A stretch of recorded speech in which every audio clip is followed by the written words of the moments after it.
Good evening, everybody. Thank you very much for being here. It's been a gorgeous sunny day. It's lovely to have you here. My name is Alison, Professor Alison Scott-Bowman. I'm in the law department here at SOAS, and this wonderful evening is part of work I do with a small team, and I want to thank Sanjana. Where are you, Sanjana? Where has she gone to? There. Sanjana has masterminded this session, which I'll introduce in a second. We work in SOAS with meetings like this. We work in Westminster. We run panels. We run an all-party parliamentary group, the form of soft power, to bring expert evidence-based knowledge into policy making. We often fail, but sometimes we succeed, and we feel that this is an important aspect of democracy, particularly to get the young voice into Westminster, working with parliamentarians, MPs, and peers. So I could go on about this all evening, obviously, but it's not my evening. I want to introduce our first sparkling speaker. This is Hakan Kamus, who's chair of the Nomos Foundation. He's a legal expert with over 20 years of experience, including at the ICC on Syria and on Israel's raid on the Gaza flotilla, amongst others. He holds an MA in War Studies from KCL and a BA Hons in Politics and International Relations. Hakan, may I hand over the microphone to you, and then I'll introduce our chair of the panel. Thank you very much, Alison and her team. I appreciate this opportunity to be with you today at SOAS. On behalf of Nomos Foundation, I'd like to thank you and your team for creating this opportunity to share this evening with you guys. Nomos Foundation is set up for exactly the purpose that Alison's talking about. It's about law, it's about accountability. The experience that I have carried out many legal cases globally allowed me to set this entity up so that we can debate about rule of law, accountability, and its existence in our today's society, especially nowadays. This is a debate that we must have, given the circumstances that we're all going through, especially in the last few years. I think this is a very timely entity that will hopefully serve this debate.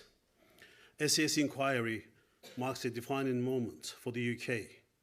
It challenges us to confront serious allegations of extrajudicial killings, abuse of power, and a pattern of impunity during the British military's operations in Afghanistan. These aren't just questions of military conduct. They are questions of law, accountability, and justice. At Nomos, we believe the rule of law must not falter in times of conflict.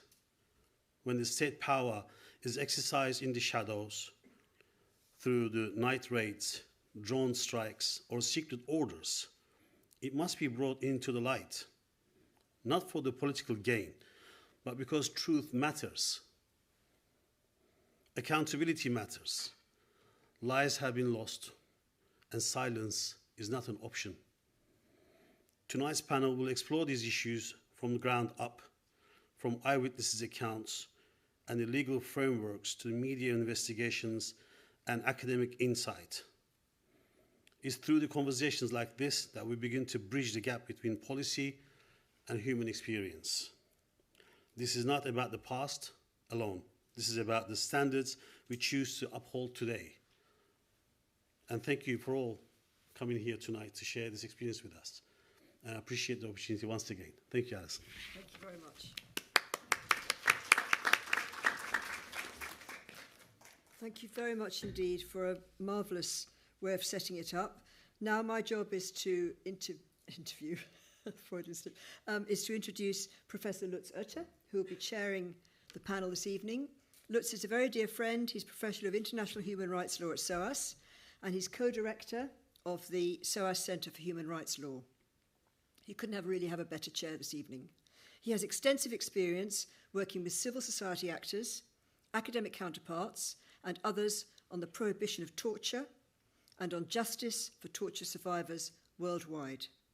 Lutz has published widely on human rights law, including a co-authored textbook on international human rights, law, and practice. So perhaps we can welcome our panelists and Lutz.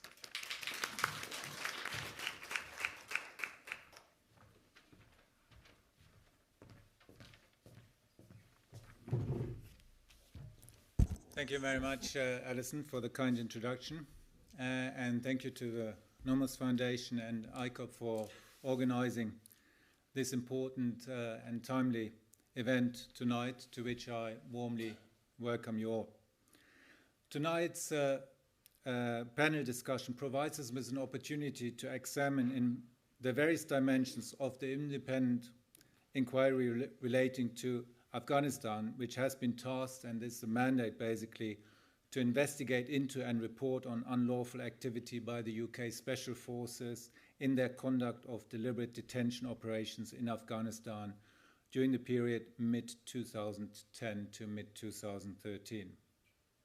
Now, the inquiry is undoubtedly important to uncover the truth concerning the alleged violations and help in securing accountability and justice, as you rightly stressed already. And it's obviously also situated in a much wider historical context of an imperial and colonial relationship between the UK and Afghanistan. As a matter of international human rights law, particularly the European Convention on Human Rights, the UK is actually bound to uphold various rights, specifically the right to life and the prohibition of torture where it acts extraterritorially and exercises effective control over persons. And it also has a positive obligation to investigate alleged violations promptly, impartially, and effectively, and to provide effective remedies and reparation to its victims. So these obligations are actually the result of a number of cases that had been brought before the then UK House of Lords and the European Court of Human Rights, and are now firmly established. So they provide, if you like, the legal background to the inquiry. As a matter of international humanitarian law and international criminal law, and also, of course, UK law, the UK also must prosecute individuals who committed war crimes and hold them accountable in criminal proceedings. Now, this is the theory. In practice, we know that the pattern has repeatedly been a very different one. Allegations of violations are often met with various forms of denial by the Ministry of Defense. It is then typically litigation or journalism or a combination of both, which generates the political momentum to take action and set up an inquiry. Now, the BBC's Panorama and cases such as Saifullah was Secretary of State for the Defense played such a role with the SAS inquiry. So inquiries are potentially important mechanisms, but we know, particularly when looking at the Iraq inquiries and their outcomes, that they can be problematic if not conducted and followed up properly. This applies especially to the role of the Ministry of Defense. Instead of a commitment to the accountability of its forces, its conduct often appears to display the opposite, that is, embracing impunity. The context, mandate, politics, findings, and follow-up of inquiries therefore need themselves to be the subject of critical inquiry. Tonight's panelists are exceptionally well placed to undertake this task, that is to shed light on the background, nature and impact on the alleged human rights violations in Afghanistan and the official response, particularly the UK's independent inquiry. Let me now introduce them one by one in our running order, and it's my pleasure to begin with Jonathan Steele. He's sitting to the left. Is a former Chief Foreign Correspondent of The Guardian. So I'm sure many of you will have read, who are interested in Afghanistan, will have read many of his pieces. He was twice nominated as International Reporter of the Year in the British Press Award, and he has covered Afghanistan since the Soviet occupation in the 1980s, and is the author of Ghosts of Afghanistan, the Haunted Battleground. So Jonathan will reflect on the broader historical and political context of Western military involvement in Afghanistan, and I think there are few people in the UK who are better placed doing this than you are. So we're very grateful for you joining us. Next, sitting to the very right, but we're talking about the running order, is Khalil Dewan. He's a PhD Nomos Scholar in law at SOAS University of London. So in this very place, he researches the British targeted killings through international law and socio-legal methods with a focus on lived experience of drone strikes and night raids. And it is a very compelling subject and a fascinating research project, and I can testify to that because I'm Khalil's first supervisor. So watch the space for more to come on this in due course. And it's also very much informed by Khalil's work of over a decade of legal investigations on the ground into drone strikes, particularly in the MENA region. So Khalil will offer social legal insights into the contours of the SAS inquiry, drawing on his research into British targeted killings and field work on night raids. So that will also cover some of the important legal aspects I already alluded to briefly in the introduction. Then it's my pleasure to welcome Ajmal Suleiman, sitting next to Khalil. He's a British Afghan, born in Afghanistan, spent most of his life there, witnessing the Russian invasion, the chaos of civil war, and the brutality of coalition forces.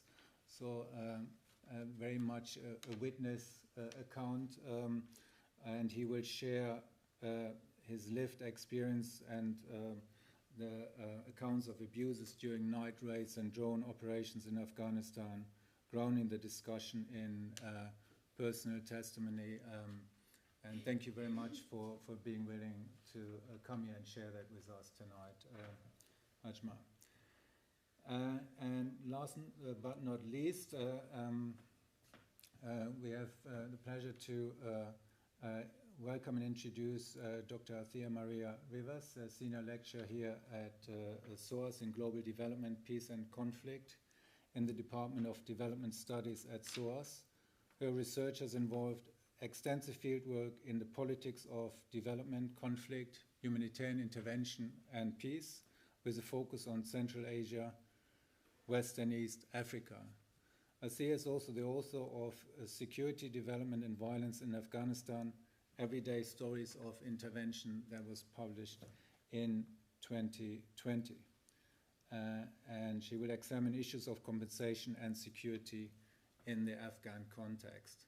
So that is a lot to look forward to in terms of expertise and experiences to be shared. Each of the panelists will speak for a maximum of 10 minutes from the podium here, and then we'll have a brief discussion amongst the panelists before we'll open it up to the floor. Jonathan, may I ask you to be first?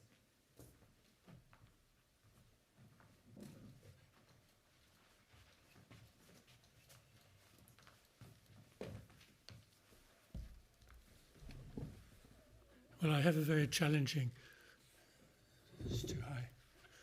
very challenging assignment, which is to give you in 10 minutes a potted history of US military involvement in Afghanistan and talk about the culture of impunity that probably fed into the British actions following what the Americans were doing.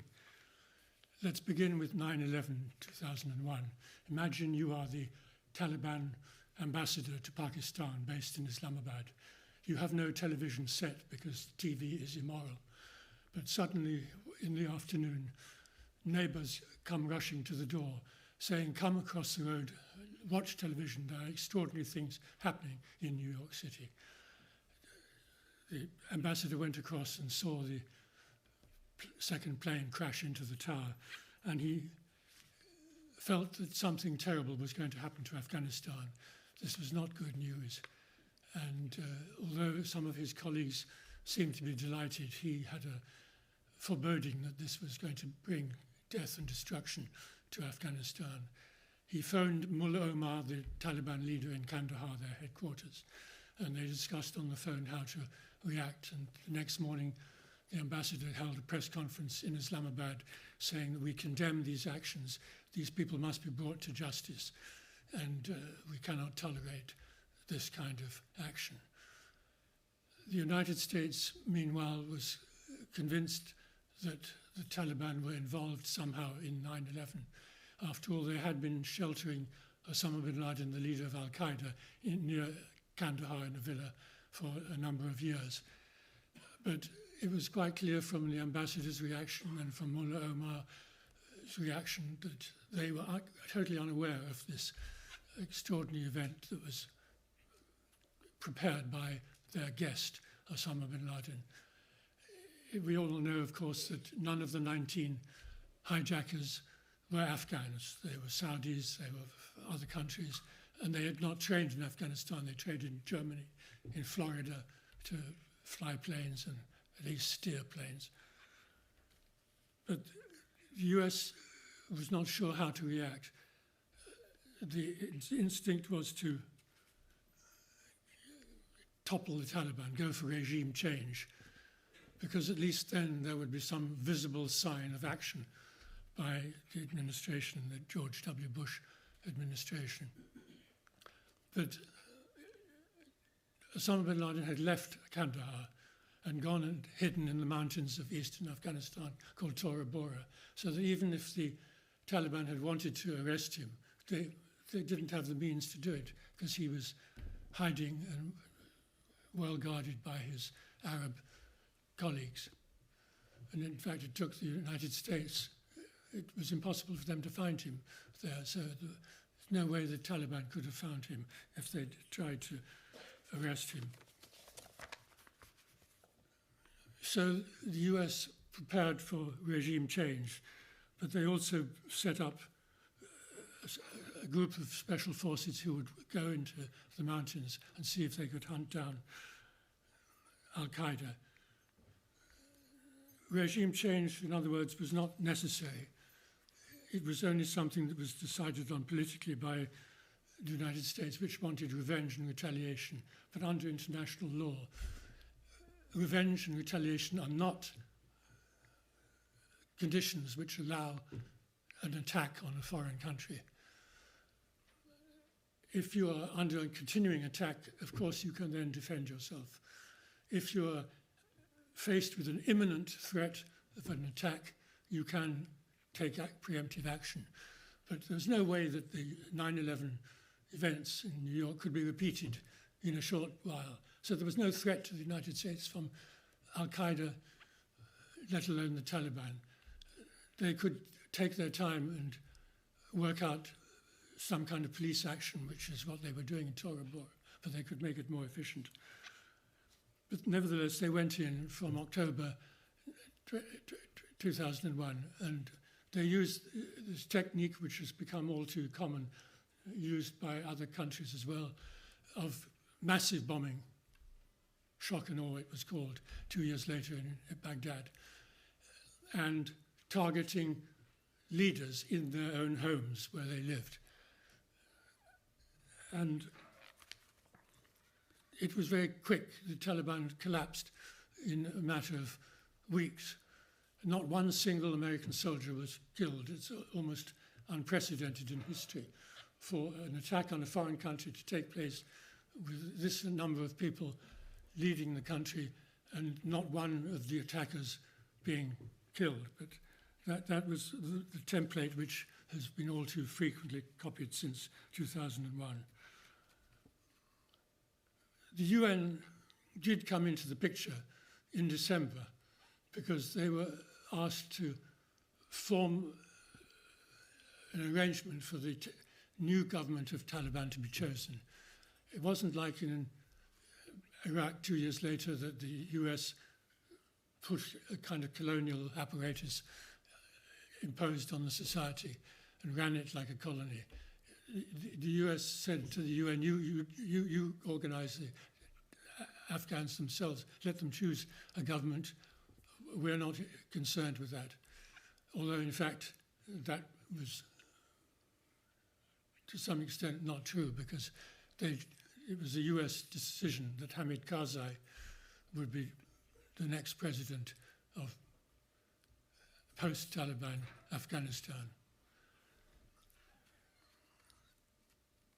For 2 years after the toppling of the Taliban, there was very little military activity. The Taliban had been defeated, they'd not been captured. Mullah Omar had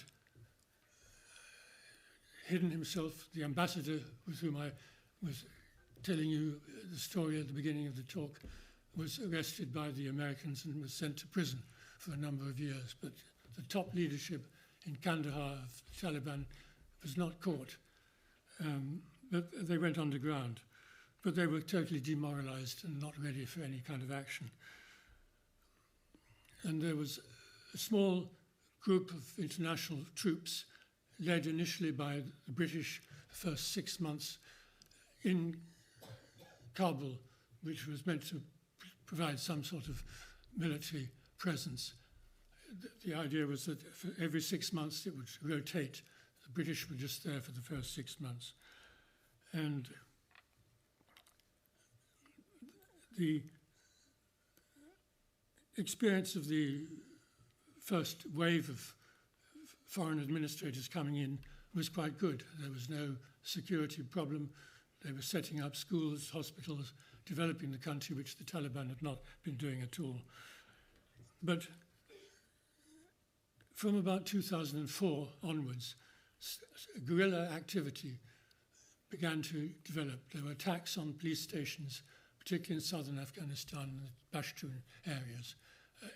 You know, of course, the ethnic makeup of Afghanistan, 42% Pashto, the largest minority, 27% Tajik, 9% Uzbek and Hazara.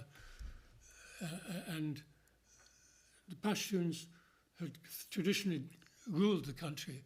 And although Hamid Karzai himself was a Pashtun, he came from a small tribe, which was not dominant in historical terms, and was considered by most Pashtun in southern Afghanistan to be not really representative of their interests.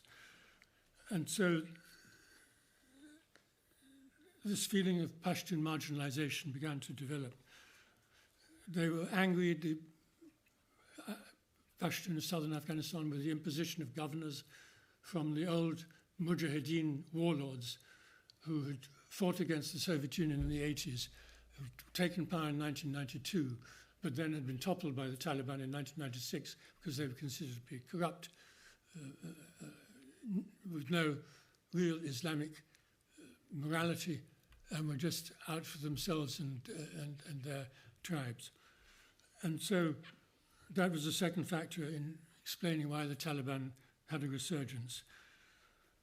The Pashtun in the north of Afghanistan, where there were colonies, and in the west, had been ethnically cleansed and were told to push off and go south, which they had to do. Pakistan was beginning to interfere and provide arms for the Taliban revival. The Taliban themselves wanted revenge. When they felt that they had the beginning of power to do something, they developed them. And then, of course, there was anger at the killing of civilians by the foreign forces, because in addition to the bombing which had toppled the Taliban in 2001, the US had organized special forces to operate in the Tora Bora area to look for Al-Qaeda remnants. And so there was a sort of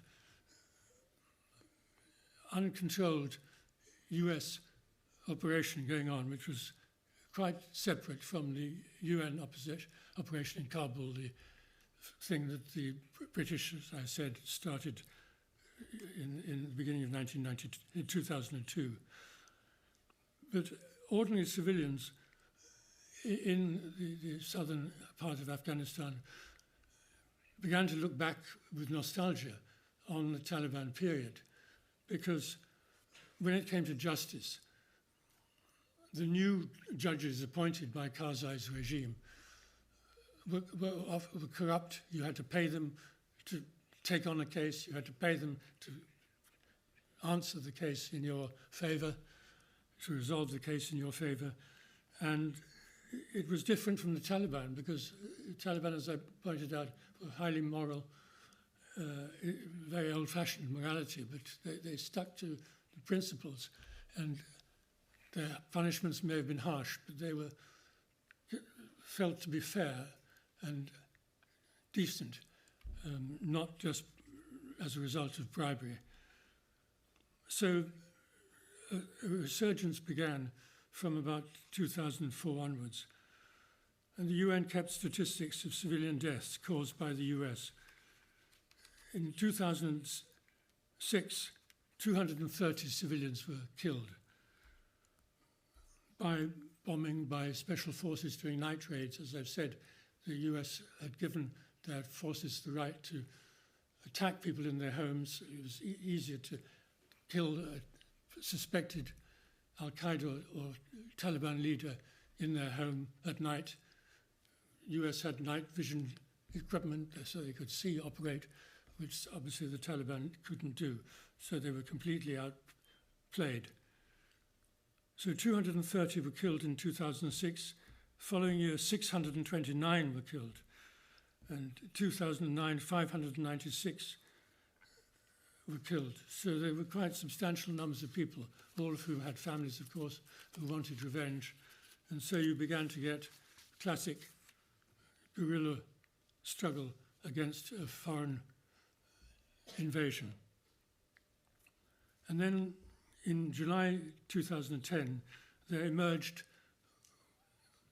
thanks to WikiLeaks and Julian Assange, incredible trove of US secret documents which threw light on the whole operation.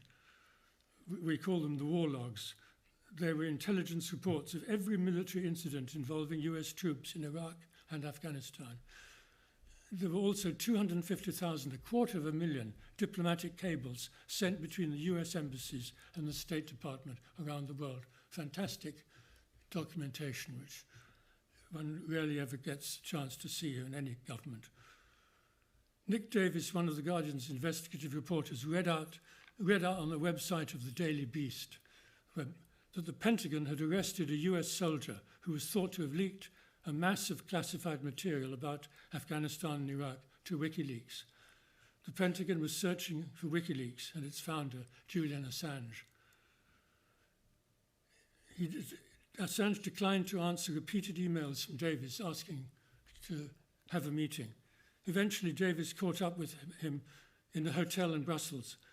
During a 6-hour conversation, Davis persuaded Assange that collaboration with a major international newspaper with a reputation for high journalistic standards, The Guardian, would vastly increase the impact of publishing the cables.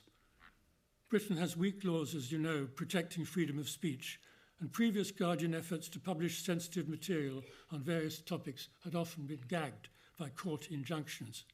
So Davis suggested, rather than Guardian sitting on a world scoop, we should share the documents with major publications in continental Europe and the United States. They settled on Germany's Der Spiegel and the New York Times.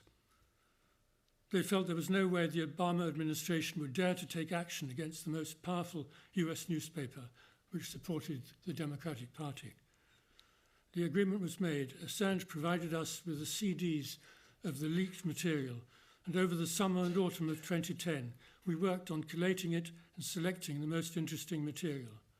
We turned a room in the Guardian offices here in London into a closely guarded bunker with access restricted to half a dozen reporters and editors. None of us was allowed to mention the materials to colleagues in the office in emails or conversations. Assange would often come into the bunker and hover over our screens like a proud father as pregnancy with this amazing product approached its term. We were privy to the biggest leak of official documents in world history. The material was sensational. The Afghan logs consisted of 90,000 reports covering the period from January 2004 to December 2009. They revealed that US forces had taken civilians' lives in dozens of incidents which had never previously been reported. In some cases, they had covered them up deliberately or when the killings did emerge in the media at the time, US forces knowingly gave false information in their public statements. The Afghan war logs drew the veil away from a previously unknown unit of US Special Forces known as Task Force 373 that was involved in extrajudicial killings and assassinations. Using bases in Kabul, Kandahar and Khost, it appeared to draw its troops from the 7th Special Forces Group in Fort Bragg in North Carolina. So this was this culture of assassination, night raids, impunity, denial, lying that probably fed into the mentality of the US strongest ally, the United Kingdom, which was operating in Helmand. It had been given charge over the province of Helmand in southern Afghanistan. Sorry, can I... I'm just coming to the end. Very good, because I know you've been given an impossible task and we would like to listen to you the whole evening, but if you're coming to an end, that's great. No, that was my last paragraph. All right. The mission was to hunt, the Task Force 373 mission was to hunt 2,000 senior figures whose names were held on the so-called kill or capture list. I'll stop now, but just say in conclusion that the logs didn't tell us anything about British Special Forces operations in Afghanistan, nor whether there was actual collaboration between US and UK forces as they carried out these nighttime raids on Afghan family compounds. One can only say that if we discover that the two teams did sometimes compare notes on their grim kill or capture missions, it would not be a surprise. Thank you.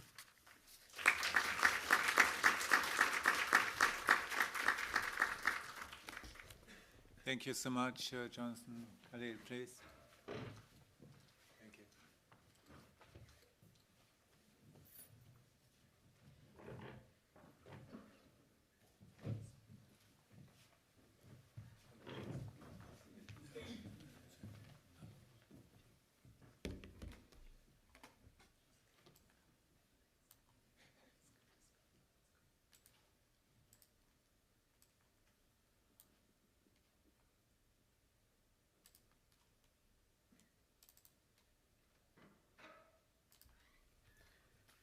Thank you very much, everyone, to SOAS as well as Nomos Foundation for putting this on.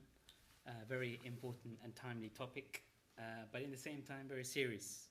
I come from a military family myself. My granddad was in the Royal Air Force. Several accolades to his name and medals that I actually have in my own home. And I also have family members who have been killed by British tardy killings, which you'll talk. Yep, that's great. Which I'll talk about very briefly, but the subject at hand is far more serious indeed. How I would like to approach this is to provide a counter-narrative to the entire SAS inquiry and start with looking at and problematizing the terms of kill capture.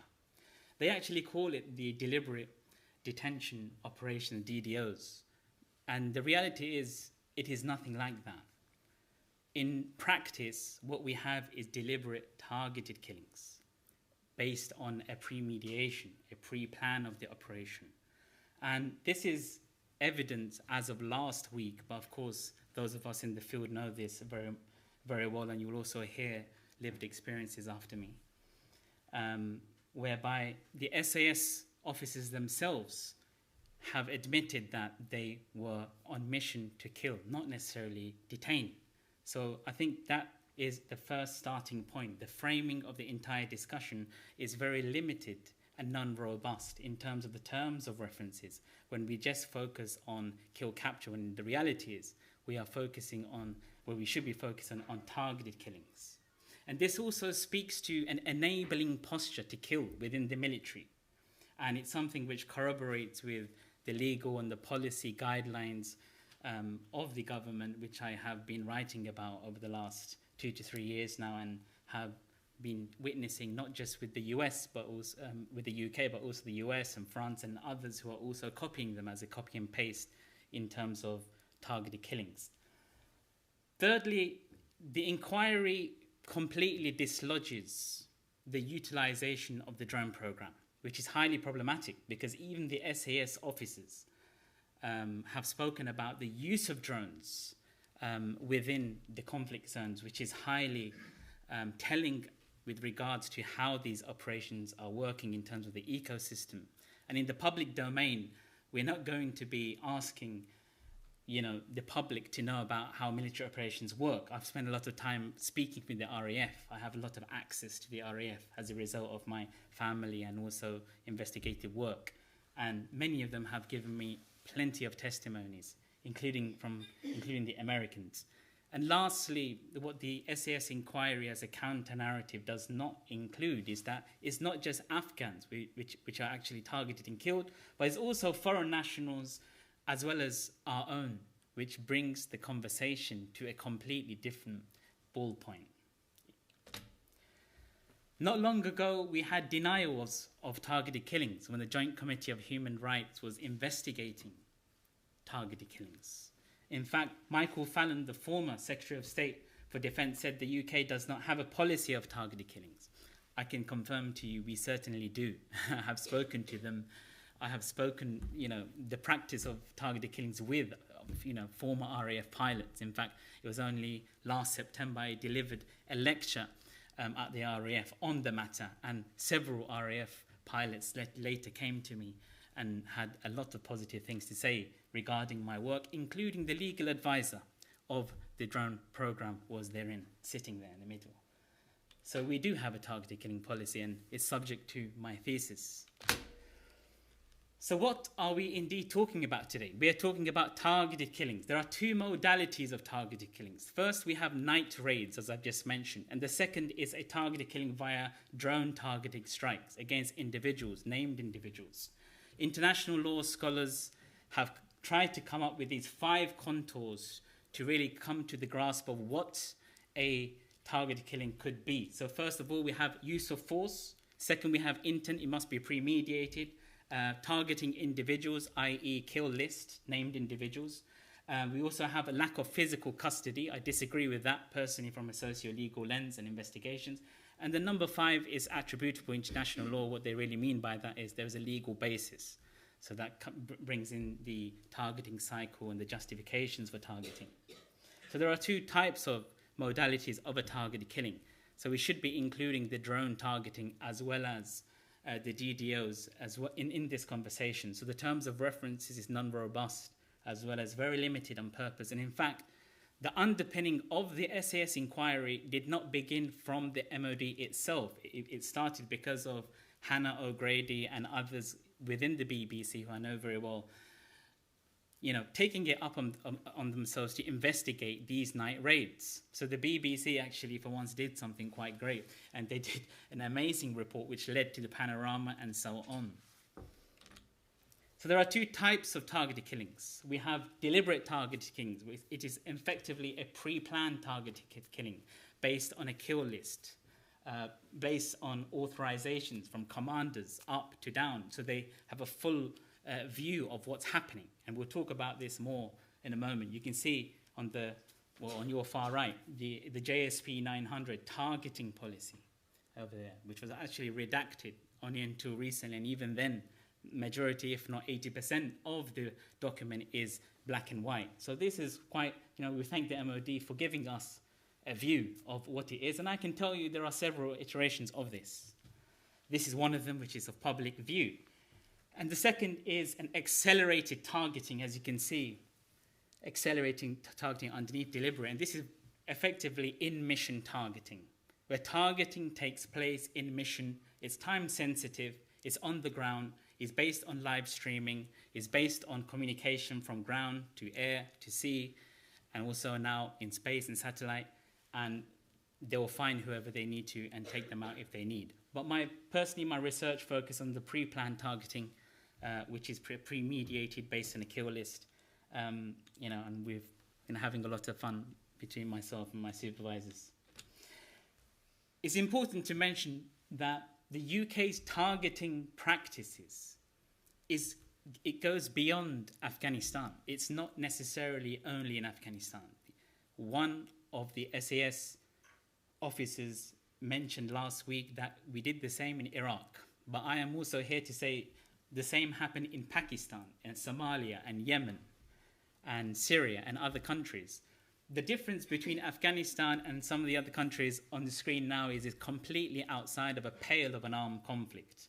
And as a result of that, that triggers not the law of armed conflict, it triggers international human rights law, it triggers higher thresholds for killing and when you can kill an individual. You know, the UN Special Rapporteur, Philip Alston, in 2013, this is how far back I've been researching this, said very clearly, you can never justify a targeted killing outside of the context of an armed conflict. It's never likely to be legal. And here we are today with several engagements by the MOD and SAS and others who I will also go into. So we'll very briefly look into the anatomy of the UK's Special Forces operations. First and foremost, we have lawfare. Lawfare is the strategic use of law as a tool to justify military projects around the world. And in this case, unlawful projection of power. Lawfare isn't just the law, but it's also PR, it's also media. And all of these things are actually incorporated within the targeting cycle and the targeting policy. Look towards the end of the document. It depends who's reading the document. And then we have one of the contours of targeting within the British military is that there is no need to evidence a threat per se. So individuals are killed based on a kill list, based on authorization from commanders. There is no need to effectively find an armed attack or preemptive an armed attack or even evidence it. And this comes off the back of Sir Daniel Bethlehem's 16-point theory on imminence, which I do encourage you to read. It's quite interesting and has been endorsed by the former Attorney General office, which also still stands. Thirdly, the use of drones, as I mentioned. There is a live feed to the manhunting. There is a live feed to the entirety between the SAS, between the Special Boat Services, between the drone program, and all of this is effectively in an archive. So we have archival violence taking place with the SAS inquiry. Epistemic violence in terms of what we are discussing and the contours of the discussion, and then we have archival violence from the MOD.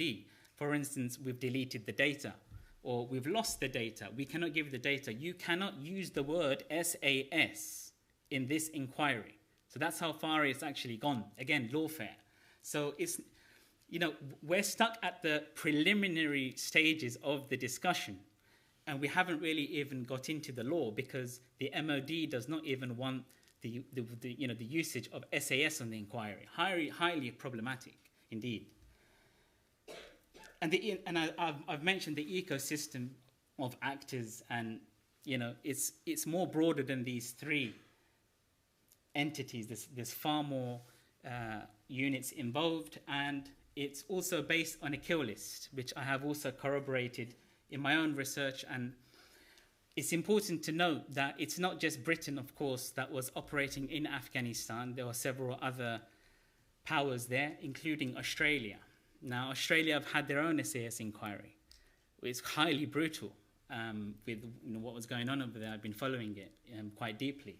And they of course, share kill list. There's something called the JPOL kill list, which I spent hours upon hours looking through like 1,000 kill lists, just corroborating to find what I needed for my particular research project. But therein, I'm sure if we were to find lived experiences of others, we could corroborate others. And this raises questions on complicity between the powers, between technology, between kill list making, and the violence, effectively.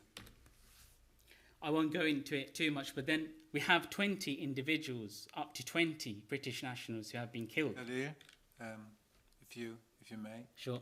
Yeah. Who have been killed, and I won't go into it now, but maybe we can move into the discussion. Thank you very much. All right. Thank you so much. So we have a slight change of orders at the annex.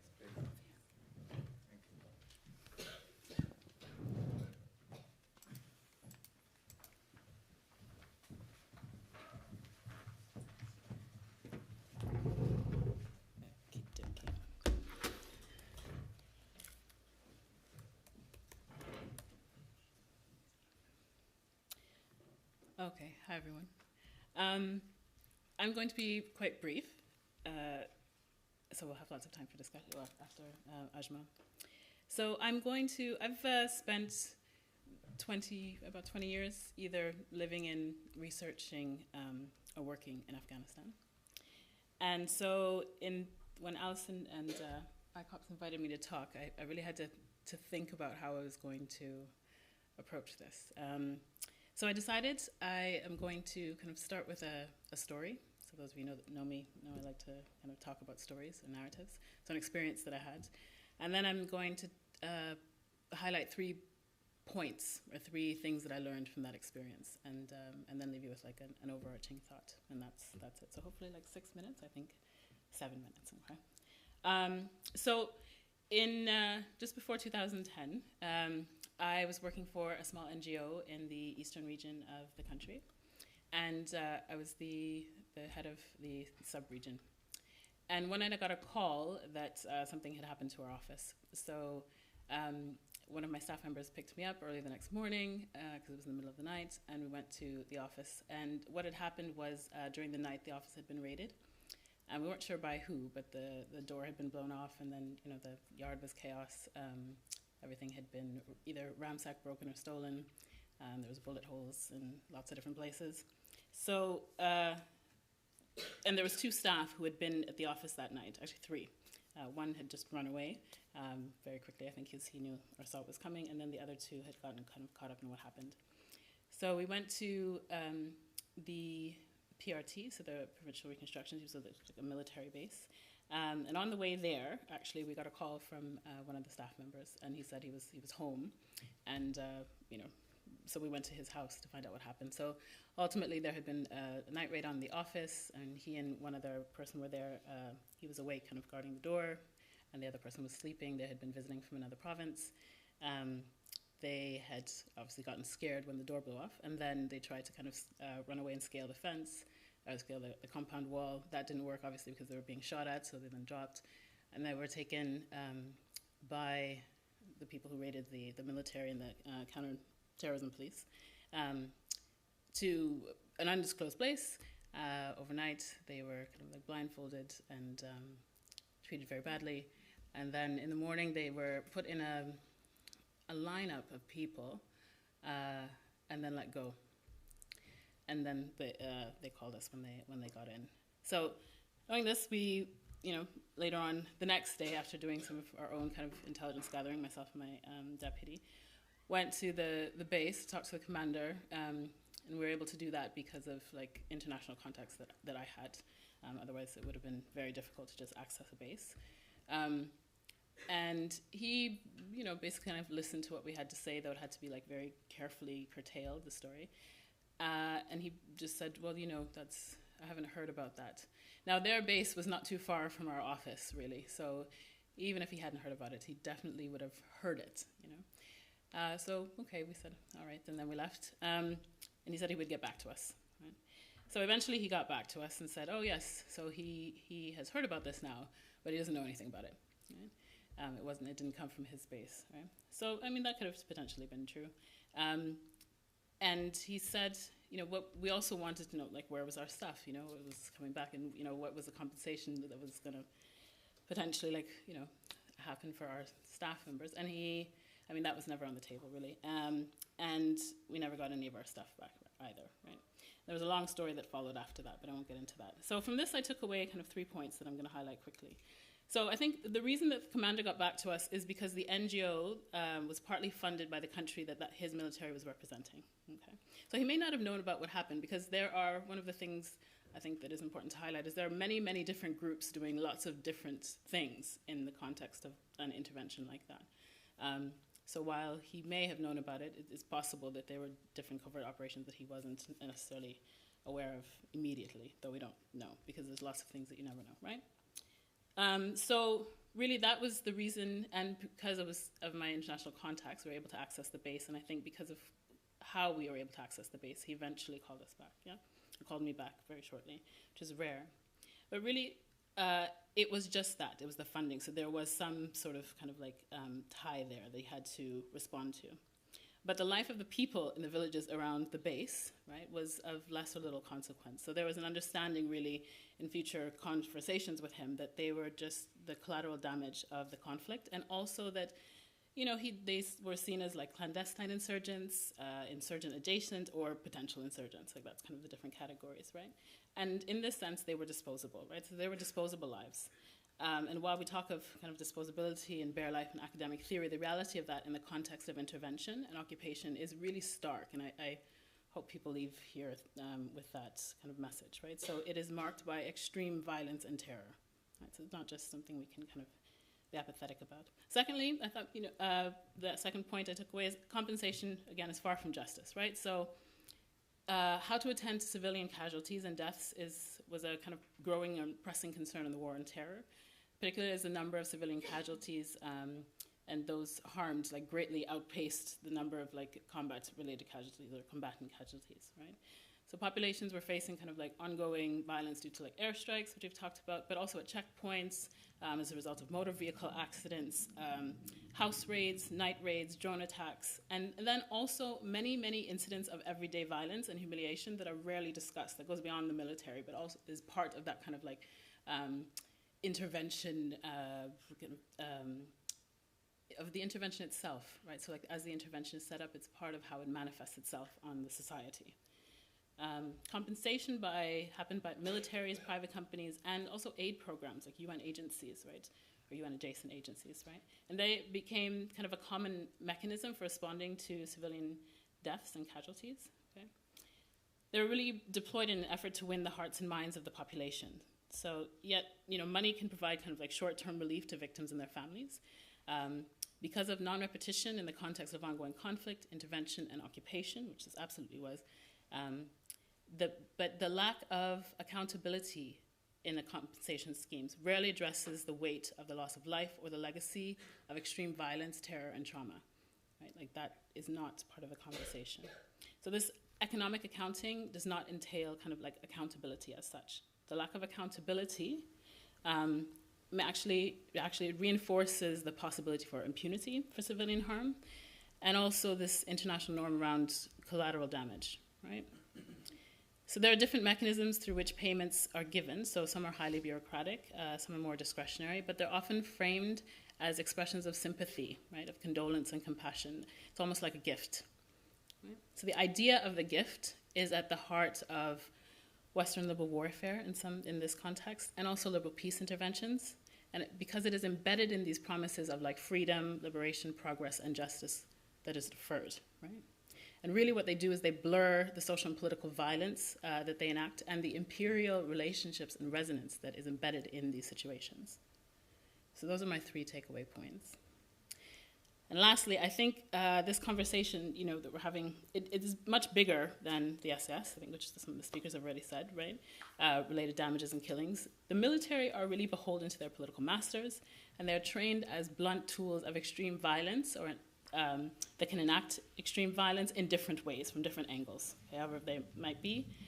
However, as I said before, there are many groups who engage in and are responsible for civilian casualties in Afghanistan and other places. And having worked on Afghanistan for almost 20 years, I can attest that the number of civilian casualties and killings are much, much greater than has ever been reported and will ever be reported, right? So it's just a drop in the barrel.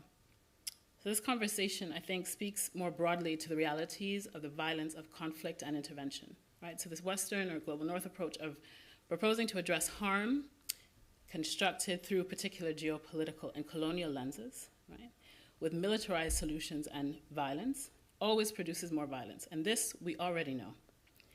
So I think we need to ask ourselves, as publics, as people, as individuals, why on some level, or if on some level, the deaths and violence towards certain populations are justified and accepted in passive ways to a certain extent by us, right? Is violence the only response? Is there another way? And if we say no or we're not interested, then we need to recognize our complicity in these acts that produce terror and trauma and death, because this is the reality of the situation. Thank you.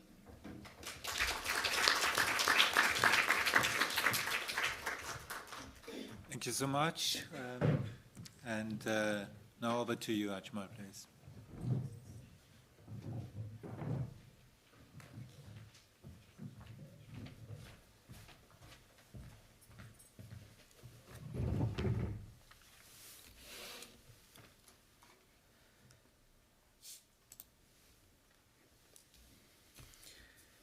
I'm very thankful to being here because usually such inquiries doesn't have place for Afghans, say. We always look such inquiries from the Western side, what the Western have done rather than what the victim have seen.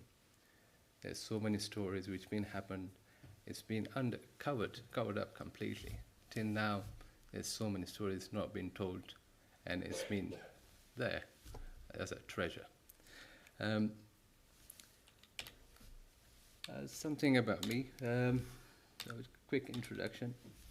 I was born in Afghanistan, Kandahar, and I lived, it was a Russian invasion at the time, and went through the Civil War, and then lived through part of the American invasion that we called.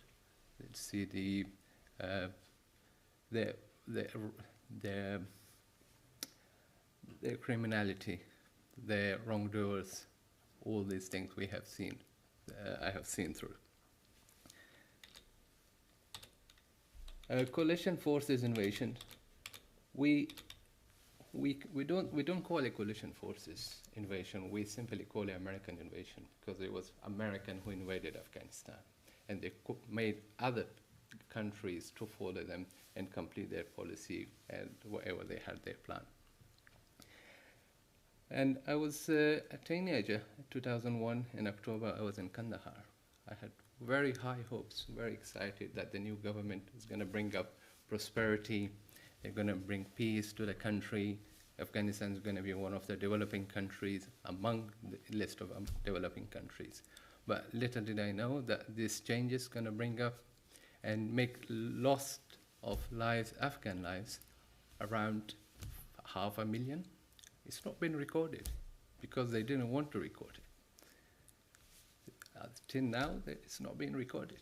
Local sources, they have this information, and that includes Afghan army, Taliban, and most of them civilian people.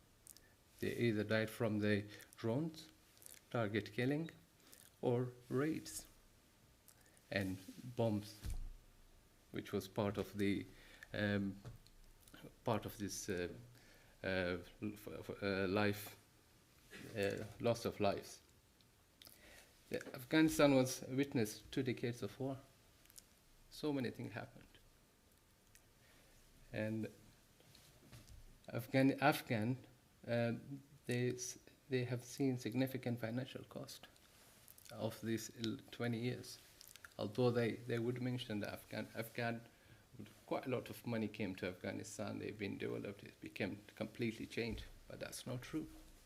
Only few people who are part of our good friend with the coalition forces, the government officials, they become multimillionaire, and some of them even billionaires.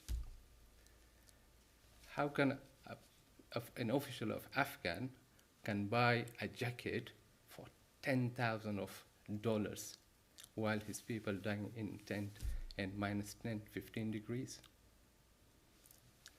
So Afghans, coalition forces try to bring prosperity. Maybe they wanted, but they only brought corruption. They were so successful making Afghanistan one of the toppest in the corruption. As David Cameron said, that the time the president was identified as the president for a fantastically corrupted country. But that corruption, you brought it to us. We didn't have this corruption. Money security challenges, and also Afghanistan will become in those 20 years one of the highest producer of drugs in the world. How could that happen if the coalition forces were there? They didn't want to have it. If they didn't want that to be happen, how that happened? So they all links together that they were not there for bringing peace or prosperity to Afghanistan. They have their own agenda. They want to implement it on Afghan people. Coalition forces.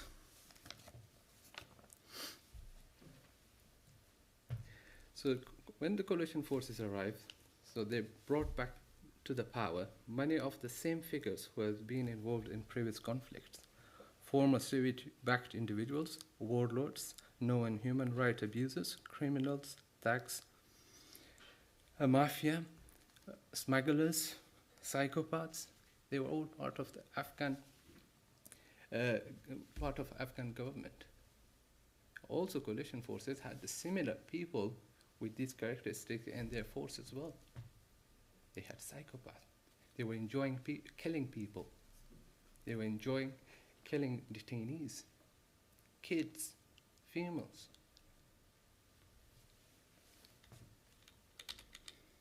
So I'm going to categorize this into 4 areas. So target killing, drones, night raids, and prisons. So target killings. So coalition forces, they were not killing individuals, or they had their own agenda, who's supposed to be killed. A good example is Noor. Noor is my very close friend. He was my close friend, 20 years old, working as interpreter. He decided to resign. The reason, he said, he witnessed coalition snipers challenging each other, shooting unsuspecting pedestrians, betting on their deadly accuracy, and capturing prisoners in the raid, used it as a human target for shooting practices. And again, placing bets on their skills. That was the coalition forces. They came to Afghanistan, bringing prosperity to us. Noor was shot dead after he resigned and handed over his resignation within 20 meters of the base by American snipers. They didn't know that for interpreters, there was one way. Once you join, you cannot come alive. I have so many friends, they lost their lives. They were also killing people with a high influence, or the business people which they become obstacles for their operations. And there are a few examples.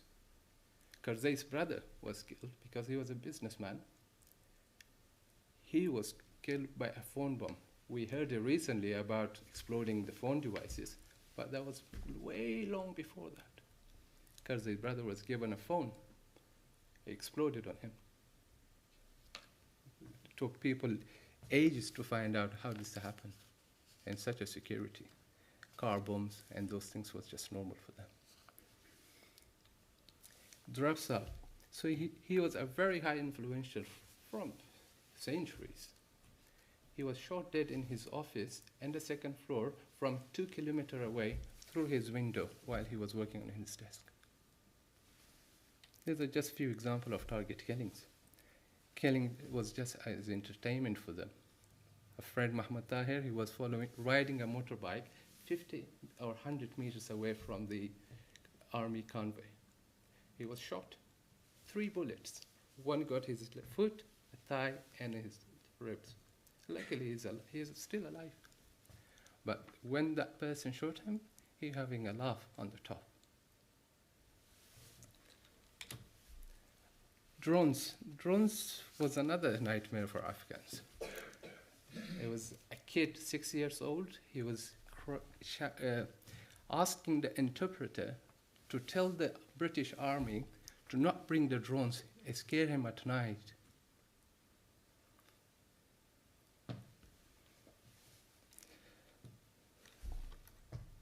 And there's so many other cases. A good one is Sharif, my cousin brother. He is father of 5 kids. His car was hit by a drone, traveling from Kandahar to Helmand to attend a wedding ceremony. We couldn't find his body. We collected his flesh and buried that. Weddings hit by drone, kids' graduation hit by drone, and misuse GPS systems.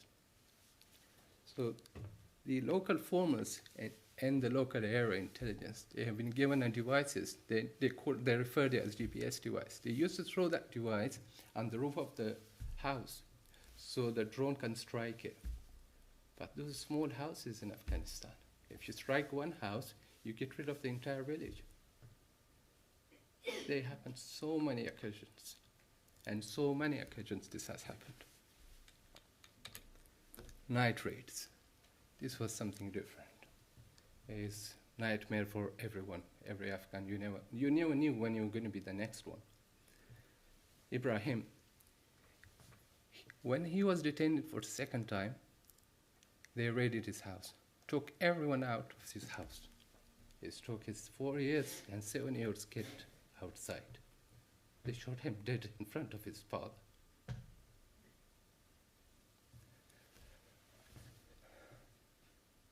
Yeah, detainees were handcuffed and shot. That was a normal thing for them. Detain them, take them outside, shoot them and throw them in the farm. Night raids of Australian forces.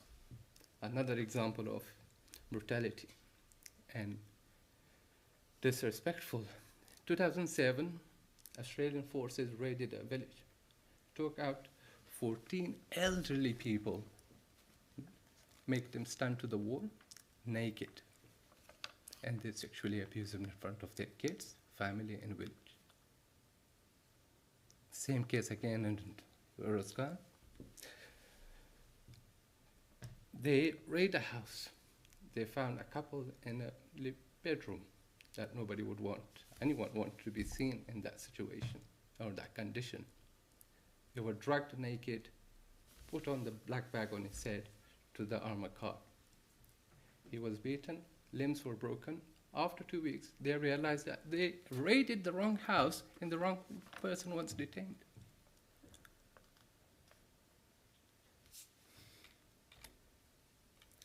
Background, that is known as hell on earth.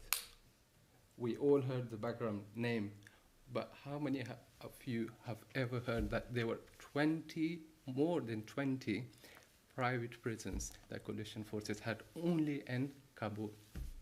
Every city had more than that. A government official could have their own prison. Coalition force can have their own prison. And once someone went into the private prison, it was very difficult to find them again. Very few lucky ones had made it out. The majority of them they lost.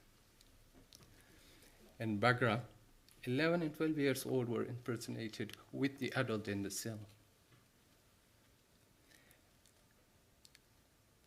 Bringing detainees and family members, including kids, spouses, parents of the detainee to the adjacent cell and tortured them to make the suspected person plead guilty for something that he's never done it.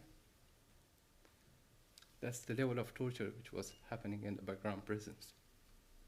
Hanging people by their hands, sleeping deprivation, waterboarding, that was a normal thing. My cousins the house was raided. There were 5 of them.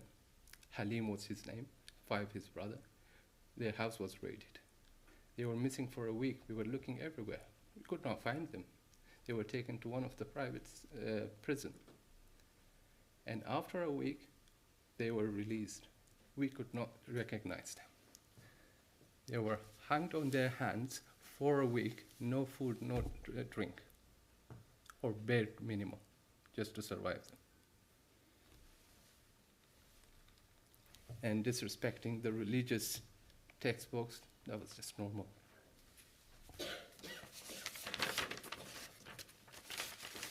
Bagram Airbus was functioned as a torture lab designed to test the limit of human endurance and identify what inflicted the most pain. It was just a lab,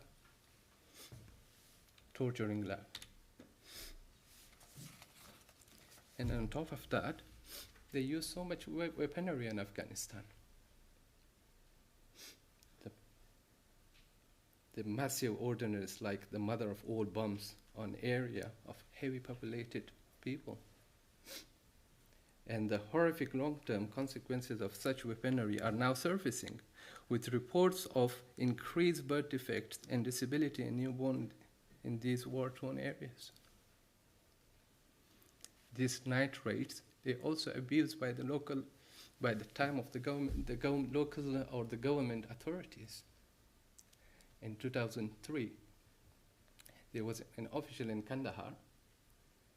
He reported someone to the house to be raided.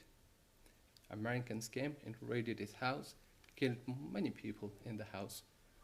So he can take his good breed of cows, for cows, he raided his house, killed everyone. That was a government official. That person is living in America now. That's one of the examples. In the north, the same thing was happening, where there were Pashtuns minorities. They would be raided, their house would be raided, the people would be killed, and they were made to flee. They would come to Kabul and live in the tent Chairai Kambar. Kabul is a very cool place in winter. It goes to -15 easily. If they didn't die in the raid, they will definitely die in the tent.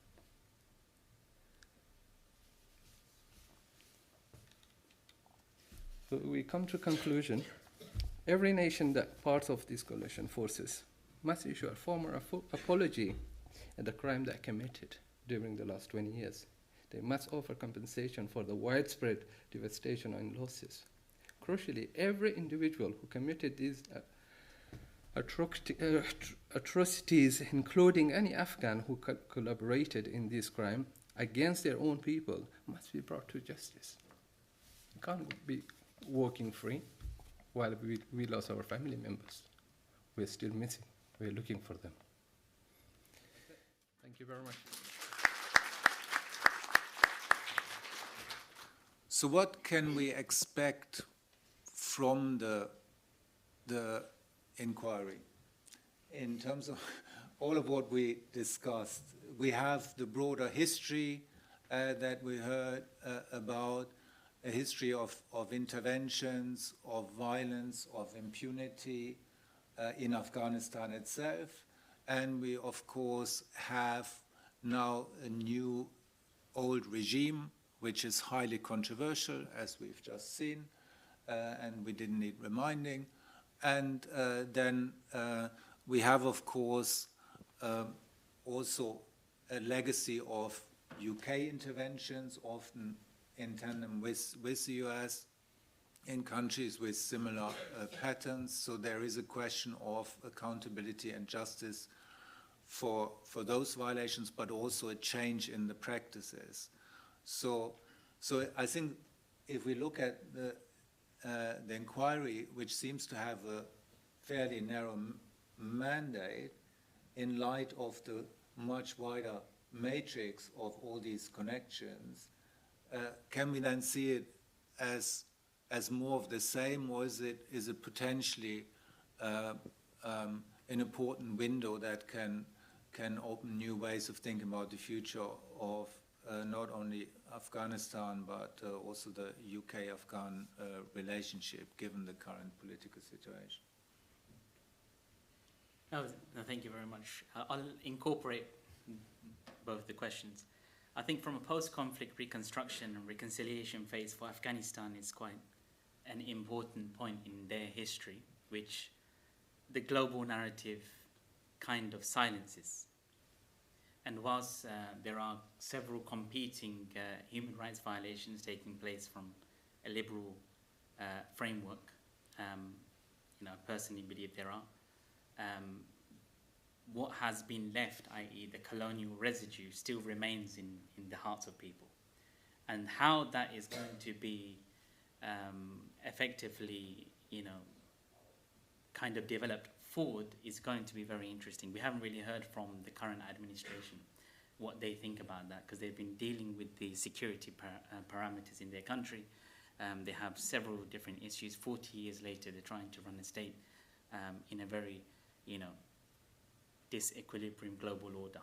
So I think, to be fair with the inquiry and how that reflects back into the UK, it will reflect the Australian SAS inquiry, where we have seen an immense amount of elusive constraints with regards to how the entirety of the theatre created, effectively for just to show that there is an inquiry going on. And much of the time, whether it's Australia or the UK or the US, we've seen nothing. It's important to note that the UK military doesn't have a policy to count civilian casualties. They've only started to talk about it 2 months ago. And they have been engaged, Empire has been engaged for a very long time indeed.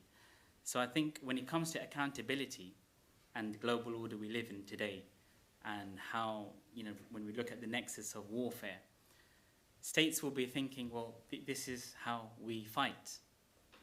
This is how we fight. So do we now do a copy and paste? So we have several different states perhaps developing their new emerging technologies. They may deploy the same policies if we ever see them.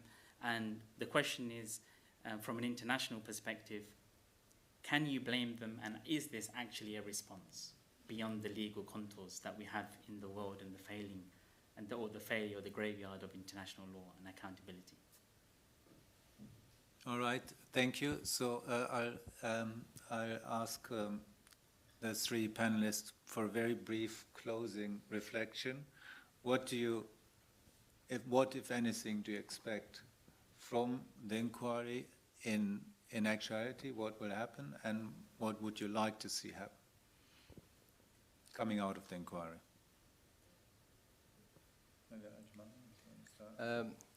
I believe this inquiry needs to be expanded. It has to reach to the victim. It shouldn't be only contained in the Western countries. They have to be expanded to the people who've been the victim, and they should be asked what they have lost and what they want. Actually, it's not the Western to decide what is good for them. There's many evidence that has to be come up. They should be taken accountable, whoever committed these crimes.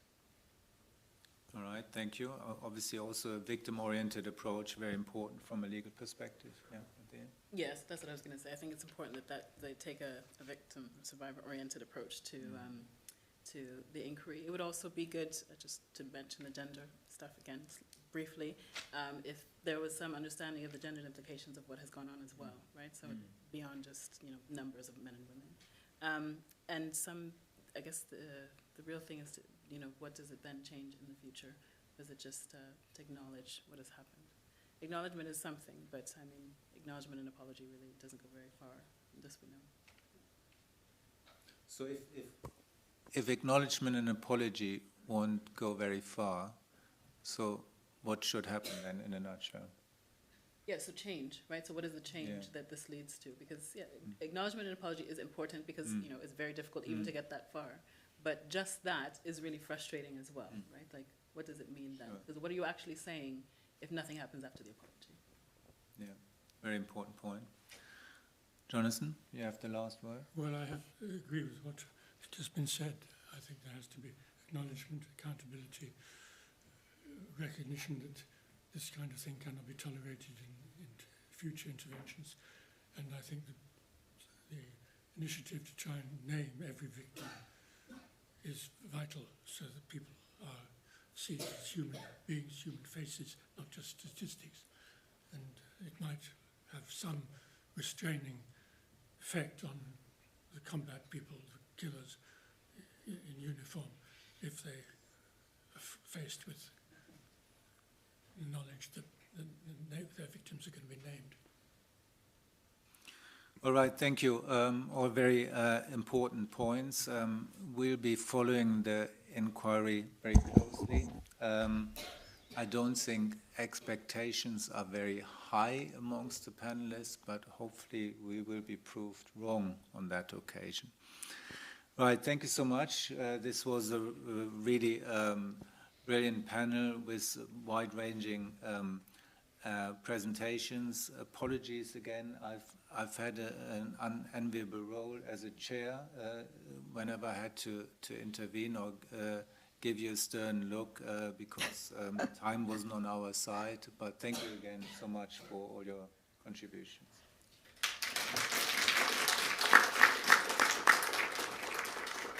Thank you.